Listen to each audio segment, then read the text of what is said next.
Sandra, you already got it. Okay.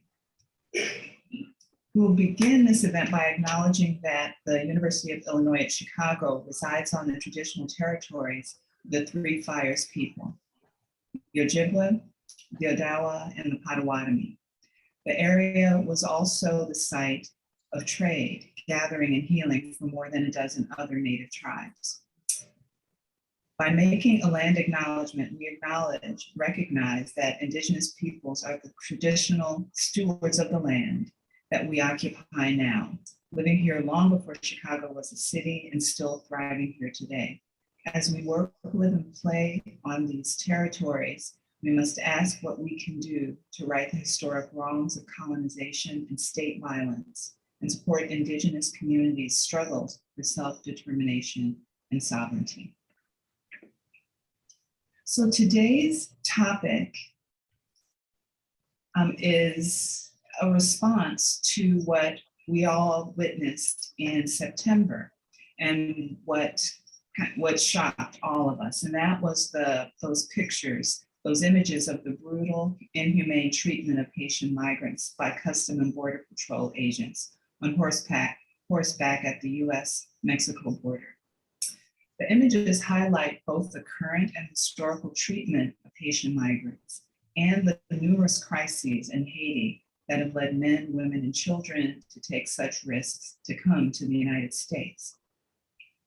Just as an update, yesterday, the Department of Homeland Security Inspector General declined to review the conduct of the horse-mounted agents in their confrontation with Haitian migrants, which is a troubling sign, but kind of continues the ways that the neglect of Haitian migrants by US officials.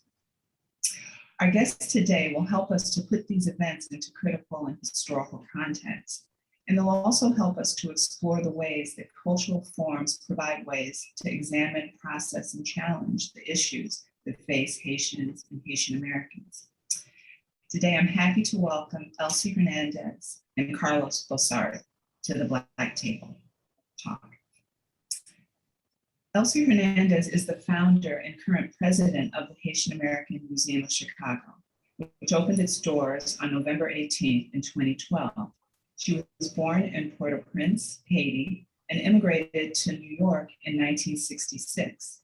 She obtained a nursing degree and a bachelor degree in Romance languages at Hunter College, City University in New York. She received a master's degree in public health from UIC. She moved to Chicago in 1989, and she's lived here ever since. Carlos Bossard is the executive director of the Haitian American Museum of Chicago. Originally from Roseville, Minnesota, Carlos earned his bachelor's of fine arts in photography from the Art Institute's International in Minnesota in 2017. After working in commercial photography, he moved to Chicago to further his education. Carlos graduated in May 2020 with a Master of Arts in Museum and Exhibition Studies from UIC. So we have with us today two UIC alums. His capstone project focused on creating more diverse and inclusive museum practices and highlighted how the Haitian American Museum of Chicago as a museum has excelled in the field. Carlos's passion for the institution will ensure that this museum continues to be a key voice for the Haitian society in the United States and the world. So please welcome Carlos and Elsie, and I'd like to turn it over to them now. Thank you for being here.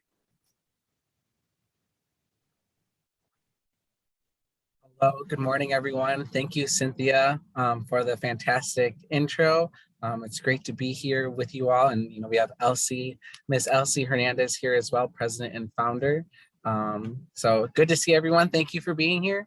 To start off, we do have just a short kind of presentation overview of a little bit about the museum, a little bit about the crises in Haiti, and then also just speaking briefly about what the museum is doing in response.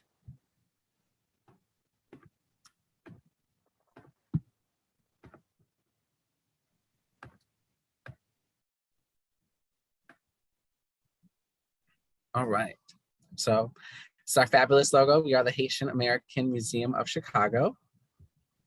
And a little bit about the museum itself. Now, to start, our mission statement was just voted on as changed last night. So this is hot off the presses, and this is the first time I'm really kind of saying it in public. So I'm very excited. So our mission is to preserve and promote Haitian art, history, culture, and community in Chicago and beyond. Like Cynthia mentioned, we were founded in 2012 by Elsie Hernandez, and currently we sit in a storefront style museum space in the uptown neighborhood of Chicago. We take up less than 500 square feet, and what we really like to tell about the museum is that we're small and mighty. Less than 500 square feet it's a very small space and kind of encapsulates a lot going on here at the museum. But with that, we do have lots of great community engagement, programming, exhibitions. Even amidst COVID-19, we were able to pivot very well online and outside to continue to grow and engage with our communities. And one of the main goals of the museum is to help change the narrative of Haiti.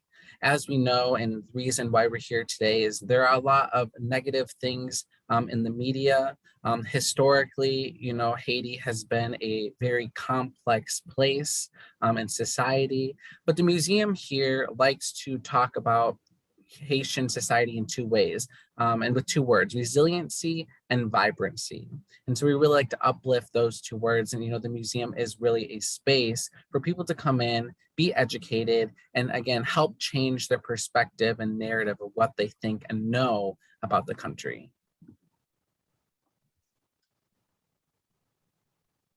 So I will talk a little bit about the crisis that have affected everyone in the city of Chicago and beyond.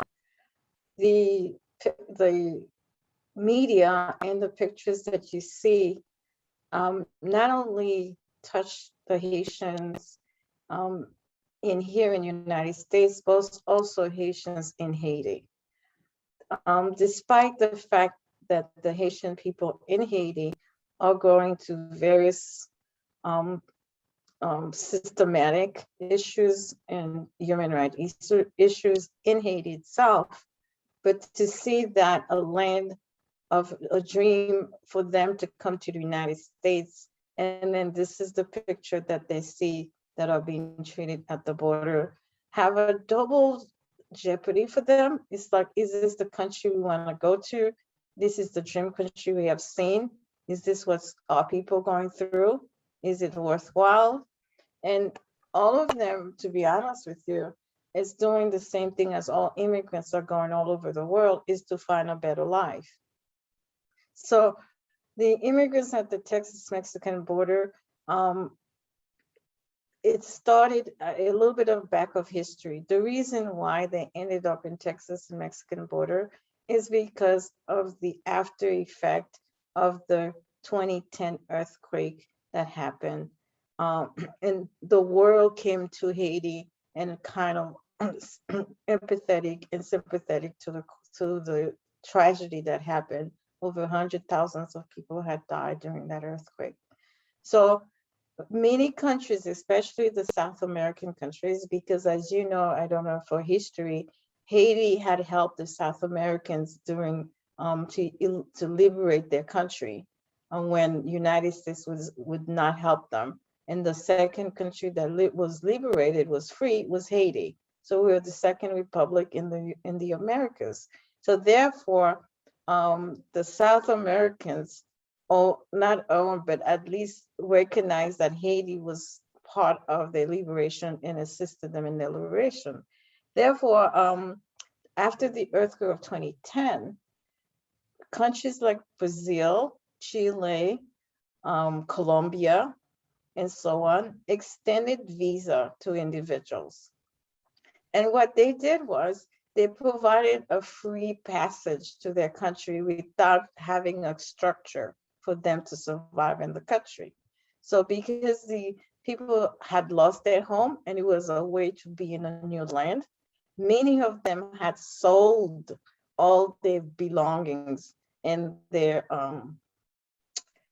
homes and their land to acquire the $5,000 or $6,000 that was required to get the visa to go to Colombia or to go to Brazil and so on. So many of them, thousands of them, left the country, left the rural sides, left everything behind to seek a new home in the South American countries.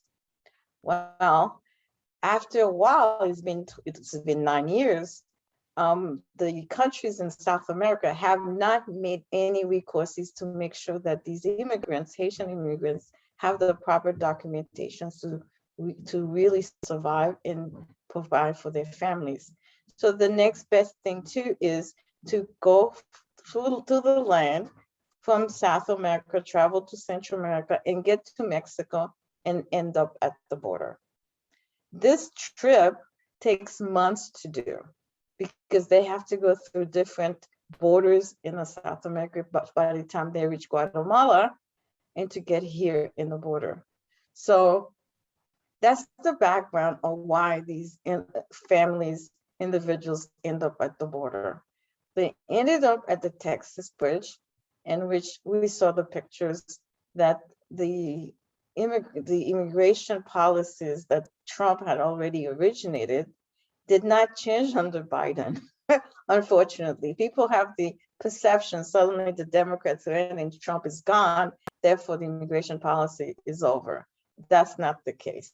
So the same policies is still under Biden and hasn't changed.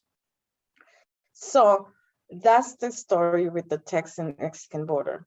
Now, and the other reason that also we had people going, because this was a 2010 history. Now we had a recent hurricane, right, in 2016. That also displaced a lot of people in Haiti, in the south side of Haiti. So that was in 2016, I believe. And so that caused a lot of migration again. And recently, we had the recent earthquake that hit the south of the country again, the 7.2. So which means Haiti, unfortunately, has been hit to so many natural disasters that's going on. Now, that's natural disasters, but let's talk about human disasters, meaning political disarray, political disturbances, instability, inability to live in Haiti, the insecurity, the gangs that have taken over the country, the economic deficiencies, name it, sociological deficiencies. Every single part of the human life is affected in Haiti, where these individuals are actually being drowned. They have no way of finding a solution.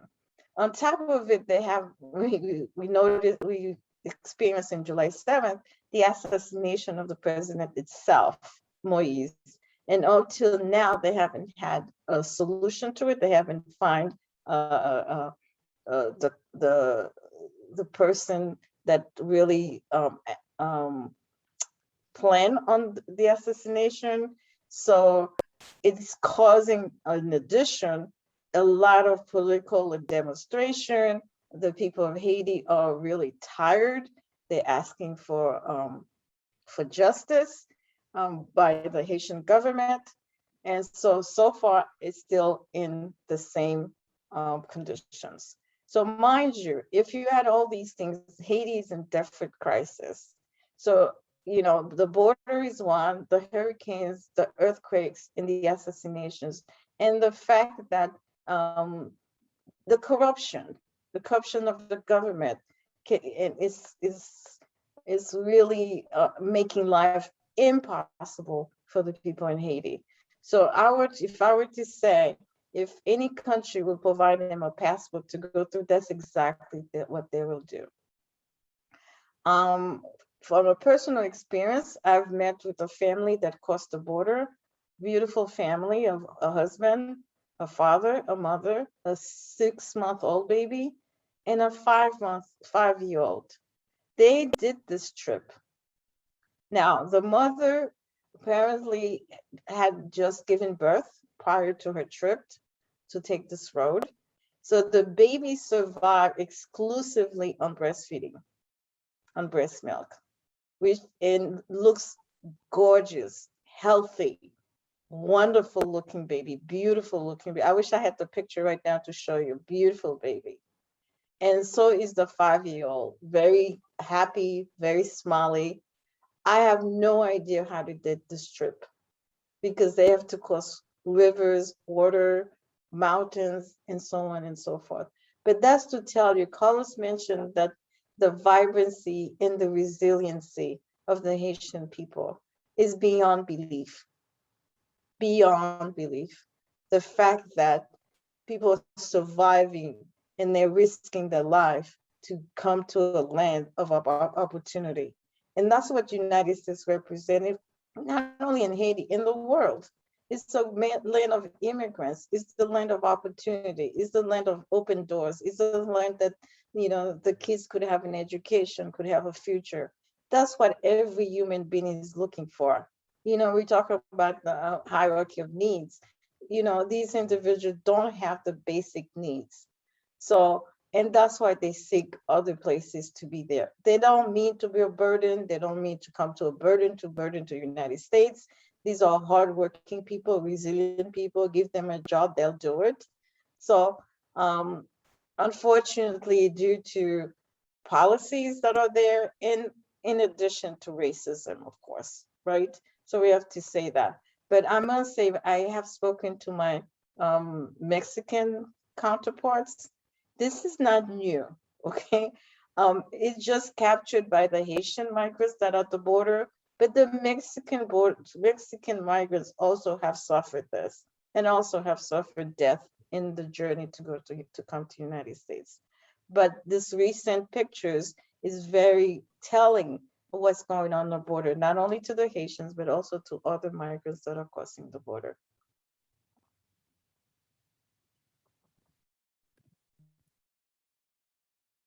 So Elsie did talk about a little of, you know, what the museum is doing. And so I just like to add upon that, you know, even though HAMOC is a very small museum with extremely limited capacity, the museum saw the urgency and the responsibility to do something. You know, we aren't a community center. We aren't, you know, that kind of space, but we are the epicenter of Haitian art, culture, history, really within Chicago and throughout the Midwest. And so right away, and the 3 images that you see on the bottom are the statements that the museum put out within 24 hours of each kind of big catastrophic event that happened the past couple months. And really with all of them, it's saying that the museum is standing in solidarity with Haitian society. And, you know, we did have some call to actions in there too, but the museum really, again, saw that urgency and the responsibility to do something. And not only did we put out these statements, but we did start 2 GoFundMe campaigns. And the first campaign was right after the earthquake. And I'm really happy to say that the museum, along with some extremely, extremely fabulous community members, were able to raise over $8,000 for families at the border. Right now, we also, families in the southern regions of Haiti that were affected the most by the earthquake. And additionally, our second GoFundMe campaign is to help support families coming from the border to Chicago. And that one, it has still up and going. We're at about $500 right now. But like Elsie mentioned, the board has met with one of the families, a beautiful family. And so, you know, we're really happy to continue to support folks in Haiti, folks at the border, and folks that are coming here to Chicago. And what's really awesome about what HAMOC is doing and what's different about the way that we're going about raising money is that we're working with folks directly in Haiti and directly here in the city of Chicago to send that money straight line to the families. And this is really important because, you know, after some of the big events that happened in Haiti, a lot of organizations and NGOs went to the space to help out. And when it came to funding, it was difficult for the folks who needed the money the most to get it in a timely manner and to really cover those basic needs. And so HAMOC, again, through its small capacity, diligently worked with community members and folks in Haiti and continue to work with everyone so that we know the money that we have raised, that the community has raised, will go directly to the families in a timely manner and support them, right now. And something that's really awesome about Haitian culture and society is that it's very communal. And so the museum, yes, is helping specific families, but we know that within those families, they're helping their own communities as well. And so it's really that trickle-down effect that we're, really happy to be a part of. But we are, different than other organizations in the fact that we are sending money directly to the families to help make the biggest amount of impact that we can. And again, we talk about sustainability. We'll continue to help these families until that we know that they're at a place or in a space that they're able to, again, kind of get back on their feet, have some relief, continue to rebuild, and just all in all, just continue to live, a healthy and safe life. And I'll add to the statement. So we have a model. Since I am a public health individual, so I always think of models and make sure that the sustainability happens. So the model that I have developed is a model where when we received the money and when we did ask the money, we told the public that $1,000 will go toward one family. So at the beginning, we received $6,000, gladly. And so we decided to work with 6 families directly in Pico, near Pico in the south side of Haiti. How this model did this? We connected directly with someone in Haiti to be kind of direct and identify the family that's most needed. One of the criteria is that really they don't have any help whatsoever, the government or anybody from the diaspora helping them. So that was one of the criteria. And then so we decided 6 families. One of the family actually was living even outside, even without a tent. So that $1,000 with each family. So what we did is, because Haiti you cannot totally give $1,000 to the family at once. So we decided the model was to give $200 per month. And then for the first 3 months to identify what their main needs were, the priority needs. And then after that, to find a way that they could sustain themselves, either by purchase something so they could sell and eventually make money, and we buy and resell until they could sustain their money, their own self. So that's the model. And I have to say, I'm happy because one of the family was the main person of the family, the leader of the family, or the main matriarch of the family is blind. And they were outside, they had lost their home. The home was totally demolished or destroyed. And that money was able to find them a room for rent. So now they're inside a shelter or room. So these are the kind of stuff we're doing in here with this model. So right now we're in December, we're gonna give another set of $200 so that they could identify whether it's food, whether it's shelter, again, whether it's something else like that, until the $1,000 is gone. And the $1,000 that I personally, because I believe in this model, I donated myself $1,000 to this project. And the reason I did that is because we identify community workers that we are paying money to for $140 to $50 a month, so that they could visit the families and make sure that they have identified their priority of needs, and then how we could help them better and to keep communication with the director that's down on the ground so that they could report to us on a monthly basis. So this is really a great model that I have put together. So I just want to make sure that we understand how that money went and how we distribute it.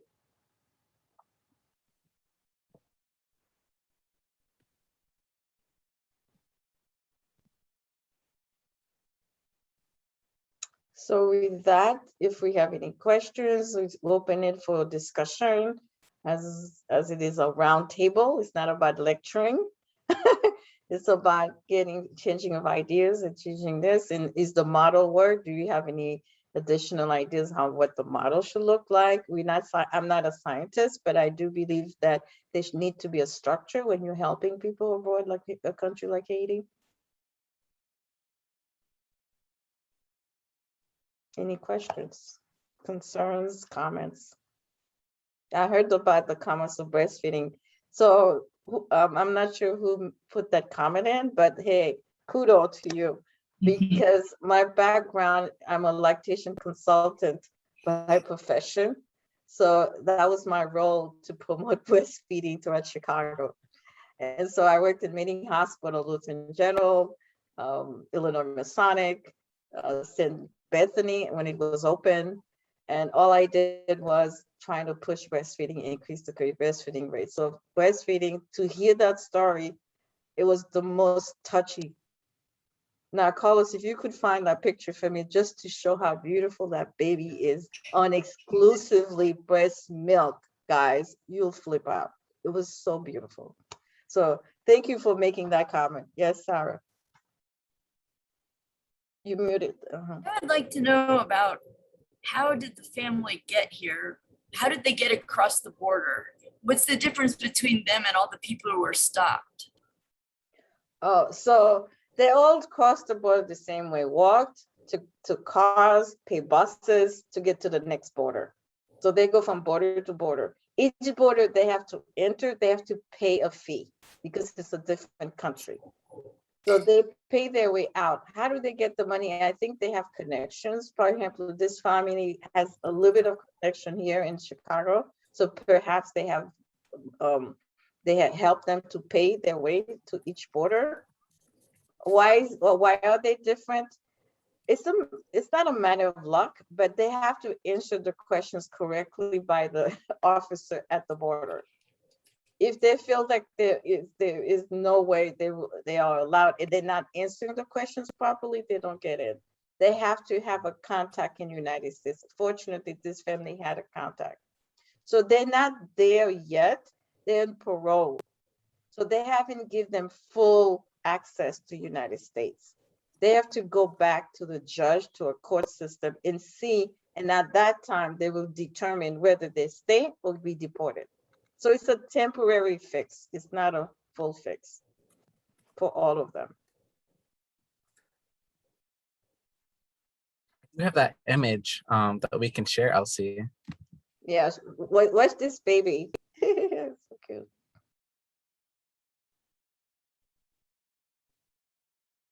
See the baby? Doesn't she look like a doll? Look at how chubby she is. Exclusively breastfed, guys, for months. Environment that's not conducive to anything. And look at the young girl, the little girl. Isn't she like a movie star? Look at her taking the picture in her dress. She was so happy when we took some dress. They should have taken a picture. We took her black dress. And she was so happy and she embraced the dress. You could see she's gonna be a model because like the way she put herself together and smiling. Anyway, so that was the mother and the father. And the most touching thing was that this is me with the 1804 t-shirt and the Haitian mask. And then Dr. Brenda Jones actually graduated from University of Illinois at Champaign, right? So it's not the UIC, but she's a doctor in nursing. And she was so thrilled she came with me, but she's also a family practitioner. The father was suffering some severe migraine and nobody was able to open the doors during migraine of COVID-19. Because first of all, he was like, just came from the border and he couldn't have like an appointment. And they didn't want to go to the emergency room. So Brenda, who works at the clinic in the South Side, immediately gave him an appointment, saw him, gave him some medication, and he was able to sleep fully for the first time in months.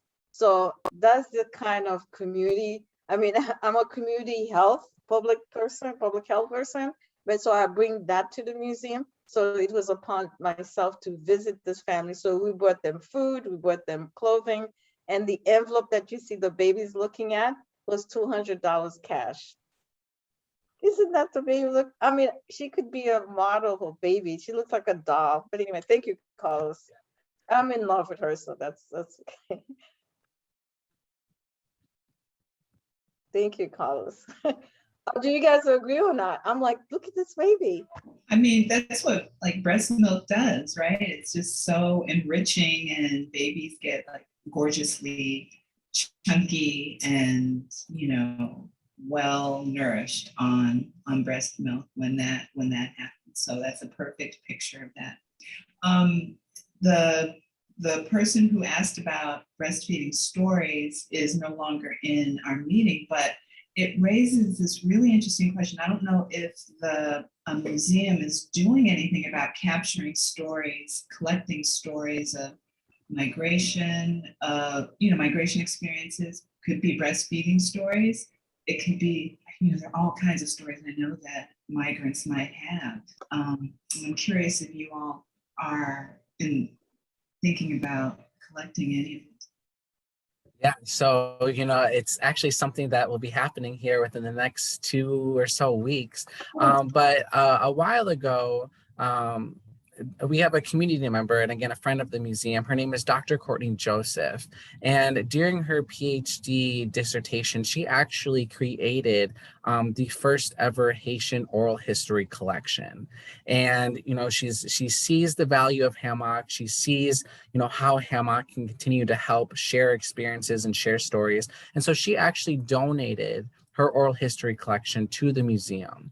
And we have, I believe, 2 or 3 of those that are publicly available on our website for folks to listen to. And those oral histories really dive into very personal stories, including migration, including kind of responses to the 2010 earthquake, and, you know, talking about why folks decided to come to Chicago. Some of those oral histories are, you know, 10, 15 minutes. Some of them are over 2 hours. And so we have that available online. And again, about 2 or 3 of them. But what I'm really happy to kind of share, which is the next step of the oral histories. And we actually were awarded a grant to create a oral history platform. And so this platform is going to be this touchscreen device that's going to be here in the museum. And that is going to include 5 different topics and themes from all the oral histories, and have about 2 to 3 minute snippets of different answers and different oral histories on that platform. And so folks will be able to come into the museum, listen to these oral histories, and give some feedback. And, you know, there's 2 big things that are going to come out of this. Number one, you know, sharing experiences, sharing stories, with education being at the core of our mission. That's really how people learn, I think, about, you know, just different cultures and different experiences. So that is going to be a huge part, just adding on to that educational portion. But then we're hoping to use this as a jumping off point to build an even bigger platform. And that platform will have a give and get kind of model where folks will be able to sit down, listen to oral histories, and then hopefully be able to give their own oral history or give a little bit about their experience. And so, you know, being the epicenter for Haitian art, culture, history, and community, you know, it really is important for us to capture their stories, because even the oral histories that we have right now, some of those folks have passed on, but we have a recording of their story. We have a recording of their voice, and those things are just invaluable. And so we're really happy to be partnering with Dr. Courtney Joseph to make this happen. And again, it's going to be a technology part, you know, of our museum, a first of its kind. And again, seeing how small we are, just showing the impact that we're having within the community here in Chicago. Does anyone have any questions? Because I could just keep going. I don't want to hog it.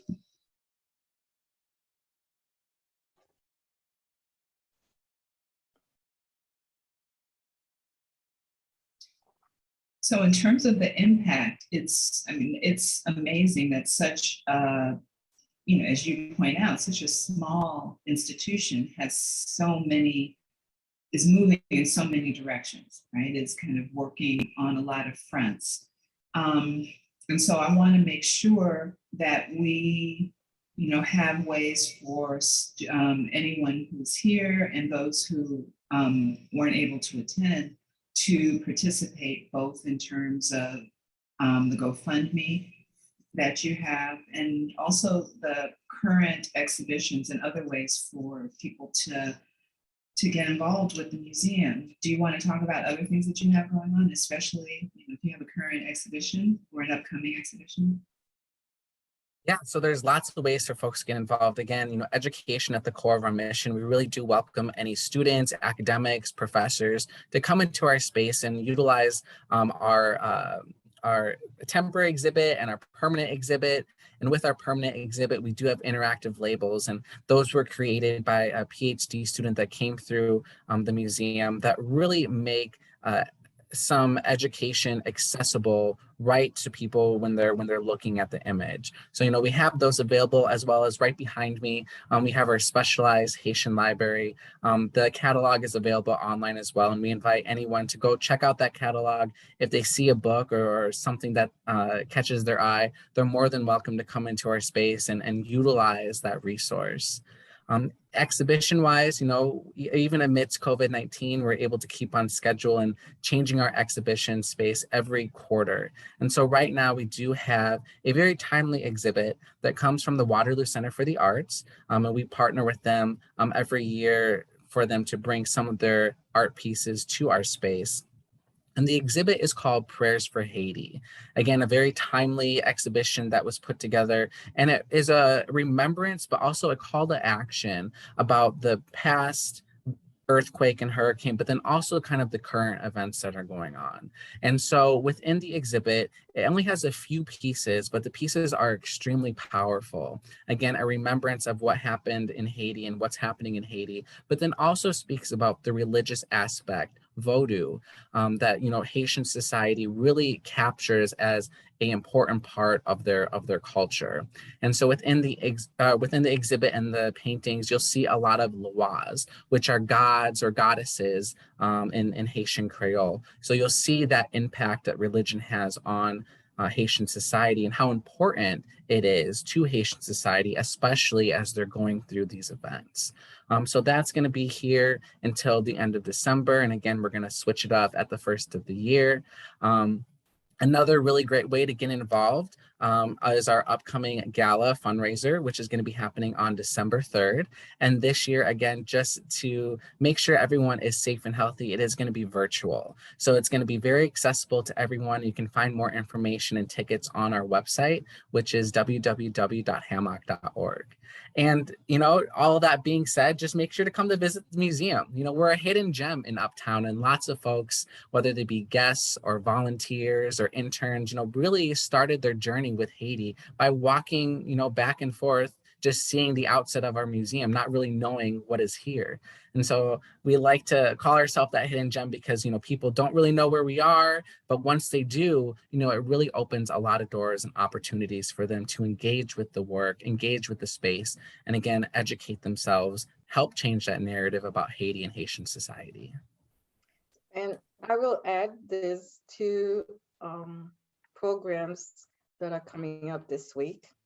Tomorrow, is it tomorrow? Yeah, the 18th, and then the 19th. Tomorrow we have a program with the Consul General to celebrate a holiday in Haiti with the Battle of Vertier, the last battle the Haitian won against French. So that's a major holiday in Haiti. It's a major victory for a small nation. Also, it's our 9th anniversary of the museum. We opened our door again. It was November 18th, 2012. So it's 9 years. So that will be tomorrow, and it's going to be live on Facebook or something like that, I think. On the 19th, which is Friday, very interesting. If you guys are interested in genealogy, you never know, you might have Haitian blood or or related blood. We'll have a panel of experts talking about the now the interest of Haitians to go back and find their genealogy, and at least to the point of Africa. So we have about 5 experts, I think, that's on the panel that's going to talk about that. And that's Friday, I think at 7 p.m. Carlos. 6 7 p.m. Yeah. 6 p.m. So yeah, we constantly have programs like that to really move it forward. Now, I wanted to add also, what can we do? What call of actions that each individual should do regarding the Haitians and the Haitians treatments, even within Haiti, and the disturbances that the Haitian population is suffering in Haiti. They cannot live, guys. There's insecurity where people are afraid to go outside to buy food and so on and so forth. They're killing them, they're kidnapping them, insecurity all the way. I will strongly suggest that you write to your political representative. A letter goes a long way. We have the states, we have the U.S. Senators Durbin, we have the representative James Zarowski that's really support Haiti. So if we could have a call to just tell them represent Haiti in DC, in Washington DC, because they're the power over this. Okay, they have power. They could change what's happening to Haiti if we have the public pushing it. So that will be my cry. Can we help the Haitian people by at least reach out to the politicians here in the United States? I think that's really important and really helpful for us to kind of get that out there. And so that, along with like supporting the GoFundMe's, I think give us like 2 specific ways to contribute to the goal of supporting Haitians in Haiti and Haitians who are migrating and Haitians who are here, already here in the U.S. Are there other things that we should be thinking about, or other ways that we can actually, as whether we're students or as the institution of UIC, can help support? I think because there's so much interest, and I've seen a few students from the museum studies, but I haven't really encountered students from other disciplines that could use the knowledge base, either in sociology, African studies, anthropology, all these major disciplines in UIC. UIC is a big school. So if they could, we have the resources for the students. We have the space. We could even open their horizon more if we connect with us, and let them learn in a very, basic ways, in true ways, the true narratives, right? So they're not listening to the social media. They're not listening to the media because they're not teaching them much. Mm-hmm. So have them connect with the museum, because that's what we are. Like Color says, education is really the core, because when I founded this museum, remember, I'm a nurse by profession, public health as a specialty. And so my ideas was always how to help the community from a public health point of view. But being at the museum, the reason why somebody always asks me, Elsie, what came up to you? Why did you decide to open up a museum? You don't have museum studies. You're not an artist. You don't know anything about art. What came to you? Because not everybody said, oh, I'm opening up a museum out of the blue. But I did this because of as a nurse, I volunteered during the 2010 earthquake. And I saw firsthand the suffering, the people, the beauty of the people in Haiti. And if you go to Haiti, trust me, you will be touched by the people. They're so generous. And so I was touched.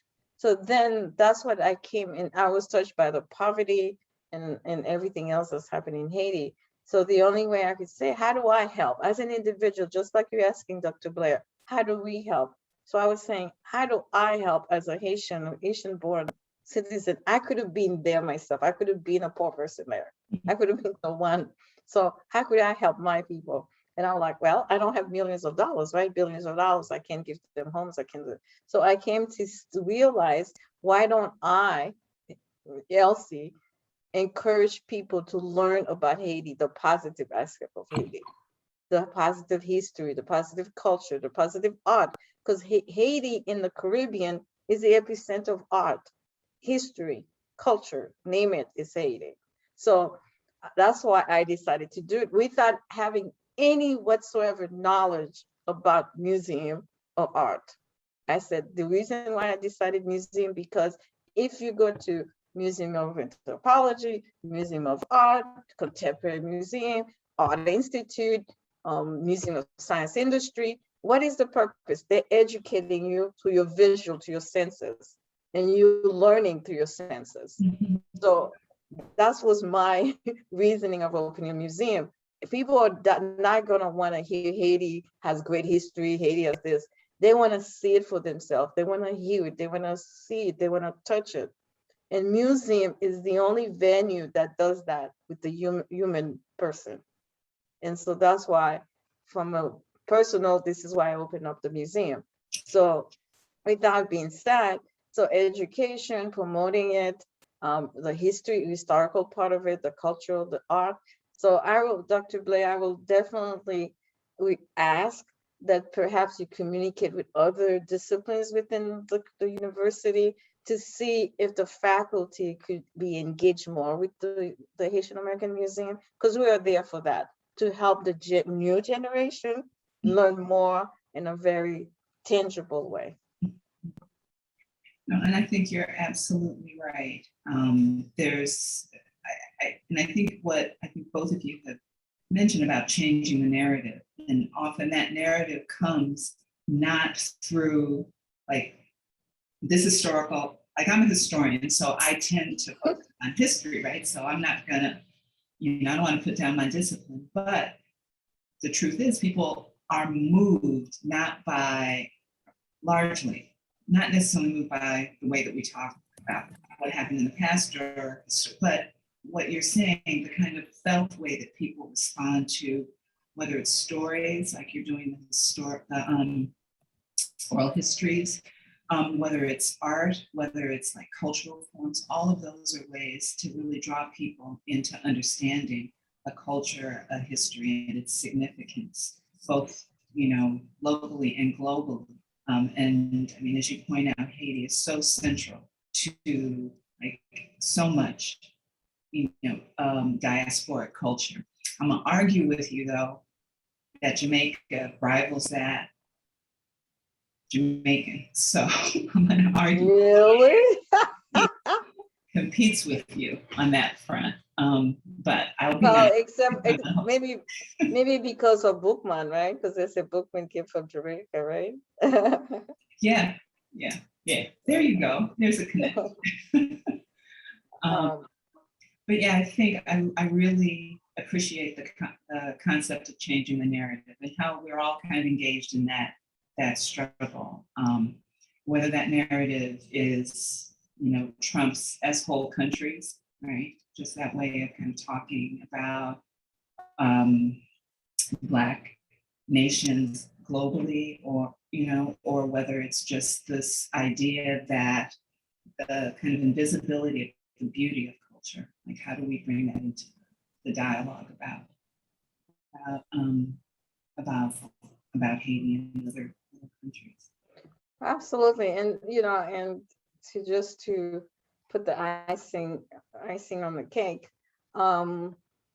just the fact that they changed the street of Lakeshore Drive to Jean-Baptiste Point du Sable, it's the win. Because no one, I won't say no one, a lot of people in Chicago doesn't know Jean-Baptiste Point du Sable was from Haiti. They didn't know that he was the first Black, non-Indigenous person that settled in Chicago to make Chicago what it is now as a city. So the narratives, is there to be told. It just have to be surfaced out. And so, the museum was part of this change. We were a member of the Black Heroes Matter that fought for this change of name so that people will know driving on Lakeshore Drive now is also Jean-Baptiste Point du Sable Drive. So that's a win. And, it's a big win for me for the organization that work with this change. But that's changing narratives now, right? So now people know Jean-Baptiste Point du Sable. When they walk to the museum, the first image that they see is Jean-Baptiste Point du Sable at the door, because we wanted to make sure that everybody knows Chicago, where we are now, not only the wonderful statement you made at the beginning, we really acknowledge the indigenous people as the people of the land, but also we need to acknowledge the first men that actually work with these indigenous people to make Chicago what it is. So even in that level of Chicago history, it's important that Haiti is in the forefront as well. Yes, that's a great. Does anyone have any questions? I feel like I've been hogging the conversation. I think somebody wrote a statement, Ms. Adekemi, says she thinks, I think they could be good opportunity for undergrad students of urban studies and graduate students of urban planning. Ms. Are you from that discipline, Ms. Adekemi? Hello, good afternoon. Yes, Hi. I am from the urban planning Oh, discipline. I mention it as many of our students are often looking for ways to learn about places outside of Chicago, outside of the United States, and to form a frame of study when we're looking at how we're going to continue to build and plan cities that utilizes knowledge that is not generally taught to us. I did share with Carlos information about the Director of Undergraduate Studies, as well as Chevin Yildiz, who teaches courses specifically on globalization in the field of planning. And there is a lesson that specifically focuses on Haiti, and our students are always looking for ways to get out of the classroom and to experience someplace else. So I think if that linkage occurred, then there could be opportunity, at least for a visit to the museum and for more conversations to occur. absolutely. Also, I will say that we have on our staff a historian, and he specializes in Haitian Revolution. So if anytime you want to invite for someone from the community or from the museum to even come into the classroom, he'll be more than happy to do that, because he's really, really well versed in Haitian Revolution. So just that in mind. But urban, I really believe, Ms. Adekemi, that the students will really found a lot of resources and really have a new way of learning by coming to the museum. Thank you for suggesting it.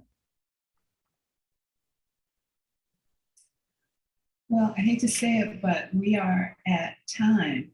And I want to say that this is just the beginning of the conversation, the beginning of our connection with HAMOC. And we're so really thrilled to be able to start this conversation and look forward to future programming and future collaborations. And I hope that those of you who come will take part in that, because it could take any number of forms. Those that Adekemi has mentioned, and perhaps even doing some connecting over oral history projects. There's just so many possibilities. So thank you so much for sharing and for enlightening us and bringing us to the museum and showing the fabulous work that you're doing every day there. So thank you all for coming. And we look forward to seeing you at our next Black Table Talk, which will be in 2022, I believe. Am I right? Say it again, I'm sorry. Our next Black Table Talk will be next year in 2022. Oh, okay. Okay, great. I mean, we'll be more than happy to come back. All I say is, if you're religious, pray for Haiti. If you're not religious, meditate for Haiti. They really need this psychological assistance. They really need help. The people need help. And we'll put a GoFundMe on our website. Thank you. Fabulous. Thank you. All right. All right, guys. Thank you so much. Thank you for everything for coming. Thank you for listening. Yeah, hope to see you soon. Bye-bye.